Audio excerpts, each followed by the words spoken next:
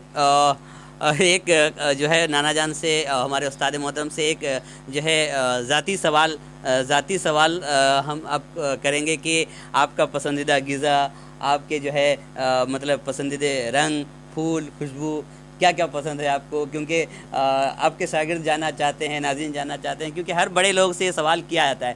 تو آپ سے بھی بچپن اور جوانی کے زمانے میں بریانی بہت پسند تھی، کیا بات ہے. مگر آج کل اس بڑھاپے میں بریانی نہیں چلتی ہے. جی سادہ کھانا ہے. البتہ کھچڑی پسند کرتا ہوں. رنگ میں گلابی رنگ، ارے واہ، گلاب کا پھول اور خوشبو پسند ہے. کیا کہنے، بہت خوب. آپ ہمارا چینل بھی استاد محترم صاحب، آپ ہمارا چینل دیکھتے ہیں، اپنا ترجمان نیوز ٹائم، مبارکباد بھی پیش کرتے رہتے ہیں وقتاً فوقتاً. تو آپ کو ہمارا چینل کیسا لگتا ہے؟ ہاں، آپ کا چینل اکثر میں اپنے فون میں دیکھتا رہتا ہوں. تو اس میں خبریں بھی ہوتی ہیں، لیکن ادبی طور پر ذرا کم اس میں مواد پیش کیا جاتا ہے. خبروں کے ساتھ ادب کے لیے بھی آپ کچھ وقت حصہ مقرر کریں تو بہتر ہوگا. گاہے مشاعرے وغیرہ بھی پیش کرتے رہیں. انشاءاللہ. تو پھر بھی اڑیسہ میں یہ واحد چینل ہے جو اردو میں مواد پیش کرتا ہے. اس کے لیے میں آپ کو مبارکباد دیتا ہوں. شکریہ. آخر میں تمام ناظرین کو اور ادب سے جڑے تمام لوگوں کو ہمارے استاد محترم سے کیا پیغام رہے گا کہ آخر میں ہمارے ناظرین اور تمام جو ادب کے سے جڑے لوگ ہیں ان کے لیے آخر میں کیا پیغام دینا چاہیں گے؟ شعر و ادب سے، اردو کے شعر و ادب سے جو لوگ جڑے ہوئے ہیں، جو احباب جڑے ہوئے ہیں، ان سے میں یہی کہنا چاہوں گا کہ اپنی تحریروں کو مثبت انداز دیں، تعمیری رویہ اختیار کریں، اور ایسی تحریر پیش کریں جس سے اصلاح معاشرہ ہو ممکن ہو. تو ناظرین، آپ سن رہے تھے ایکسکلوسیو انٹرویو ہمارے استاد محترم سے. خصوصی گفتگو ہم کر رہے تھے جناب سعید رحمانی صاحب سے، اور اس وقت ہم ادبی محاذ کے دفتر پہ بیٹھے ہیں، اور ادبی محاذ کے دفتر سے جو ہے سعید رحمانی صاحب کی باتیں آپ تک پہنچا رہے تھے، سنا رہے تھے. ناظرین، ایسا موقع بار بار نہیں آتا کہ استاد محترم کے ساتھ میں بیٹھ کر اتنی دیر گفتگو کرنے کا ہمیں موقع مل جائے، کیونکہ لائن لگا ہوا ہوتا ہے کہ ان سے ملاقات کرنے کے جو لوگ آتے ہیں وہ سلسلہ لگا ہوا ہے، اور ابھی بھی ایسا ہی ہے، کچھ لوگ ان سے ملاقات کے لیے آ چکے ہیں. تو ناظرین، کیسا لگا ہمارے استاد محترم کی تمام باتیں اور ان کی شاعری، ان کی تمام باتیں ضرور بتائیے گا. دیکھتے رہیے اپنا ترجمان بالا شور.